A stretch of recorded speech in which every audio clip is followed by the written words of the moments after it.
Alright, so today is Sunday the 27th. We still have not heard from the travel insurance about when the nurses are going to show up or any ETA on flying out of here. She did say 72 hours to 48 or 84, which would be tomorrow. But I would think by now they would at least have the information about the flight. So, I don't know. So yeah, it's kind of a waiting game. I've packed most of the room. I've still got a few cables and chargers that I need to sort through and get packed into the bag.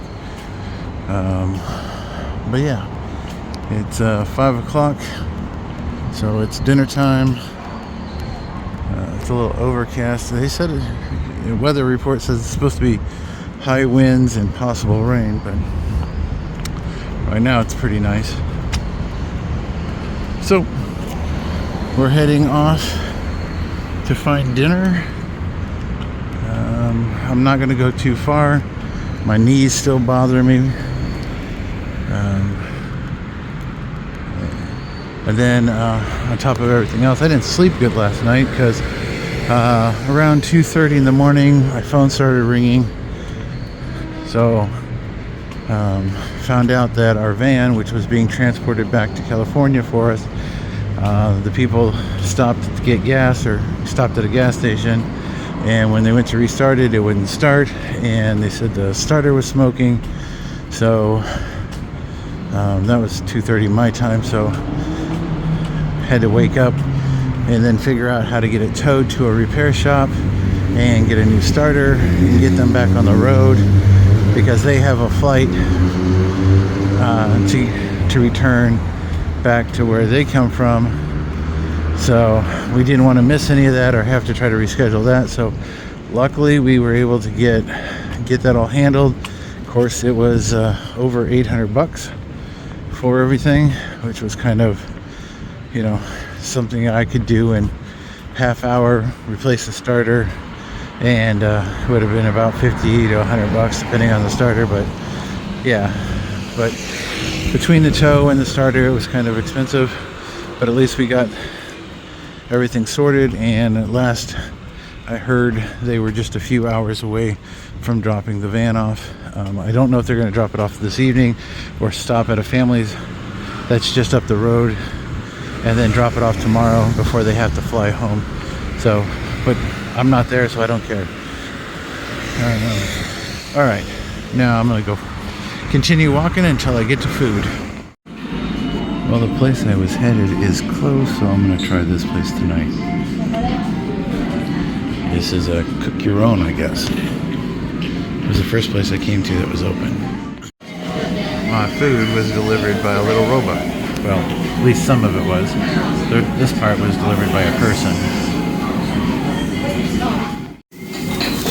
Yep, there's always a trick to cooking meat that's this thin, so don't want to overcook it. And I like mine a little on the raw side anyway. Alright, so you have to pick out what you want, and it'll say 0 yen. And what I got was the 4,900 all you can eat. So you can go through here, pick out whatever you want, from, let's see, like appetizers to salads to the meat dishes. It's all part of the deal. And like I said, there is a button here that's for translator, but it only gives you Japanese, which is funny because we are in Chinatown and a lot of the Chinese people here don't speak Japanese, and so it's entertaining watching some of the other people try to struggle through the menu like I have been. But and a couple of these don't have pictures, but so far everything's been really tasty. Now we're just waiting for my next order to come up and I'll throw it on the grill. I'm not exactly sure what all the meats are, but a couple of these that don't have pictures. I looked up one's tongue, so we're not ordering that. I still won't eat tongue, and not my deal. So it doesn't take long, less than a minute per side for me. Once they get to be about this kind of consistency, so once that pork or the fat starts to turn kind of a translucent color, I flip it and it's ready to eat. All right, so that was a good dinner. So you get 90 minutes, all you can eat. It's 4,900 yen, basically 50 bucks. You get a appetizer, well actually as many appetizers as you want, and a bunch of other stuff. I basically went for the meat, but I'm gonna stop here at this 7-Eleven and see what they have for breakfast food. Okay, so that 7-Eleven, the sandwiches and stuff, all the sandwiches, not just breakfast sandwiches, were completely gone. So it must be a real popular one. Luckily for me, there's another 7-Eleven just past that stoplight up there. So we'll go up there.